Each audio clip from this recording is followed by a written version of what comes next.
Swaminarayan university તથા શિક્ષા સંસ્કૃતિ ઉત્થાન્યાસ નવી દિલ્હીના સંયુક્ત આયોજન હેઠળ 4 અને 5 ઓક્ટોબરે 2 દિવસીય રાષ્ટ્રીય પરિષદનું સફળ આયોજન કરવામાં આવ્યું. તો આ અવસરે સમગ્ર ભારતના વિવિધ રાજ્યોમાંથી 200 પ્રતિભાગીઓ જોડાયા હતા અને પરિષદ દરમિયાન 64 સંશોધન લેખો રજૂ કરી પ્રકાશિત કરાયા તેમજ શોધ સંગ્રહનું પણ પ્રકાશન કરવામાં આવ્યું હતું. સ્વામિનારાયણ યુનિવર્સિટીના પ્રમુખ પૂજ્ય શાસ્ત્રી સ્વામી પ્રેમ સ્વરૂપ દાસજી તથા ઉપપ્રમુખ સ્વામી ભક્ત વત્સલ્ય દાસજીએ ભારતીય શિક્ષણ પદ્ધતિ અંગે પ્રેરણાત્મક વિચારો રજૂ કર્યા હતા. તો વિશિષ્ટ વક્તાઓમાં અતુલ કોઠારી, રાષ્ટ્રીય સચિવ ડોક્ટર રાજીવ પંડ્યા, ડોક્ટર શૈલેષ ઝાલા અને ડોક્ટર ચાંદ કિરણ સલુજા સહિતના મહાનુભાવો હાજર હતા. પરિષદ દરમિયાન vice chancellor doctor Rupesh Vasani, COE doctor Gunjan Shah, doctor Pradeep Verma, doctor Vijaykumar Gadhvi, doctor Ravi Patel, doctor Urvish Jadeja અને ડોક્ટર આશિષ રામી સહિત યુનિવર્સિટીના સર્વડીન તથા પ્રોફેસરોની નોંધપાત્ર હાજરી રહી હતી. ત્યારે આ કાર્યક્રમનું સમાપન ડોક્ટર ગુંજન શાહ,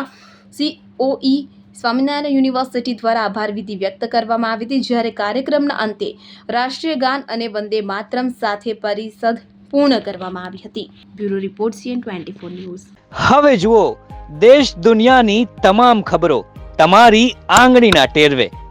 ઉઠાવો મોબાઈલ અને Google Play Store પરથી ડાઉનલોડ કરો અમારી CN24 ન્યૂઝ મોબાઈલ એપ.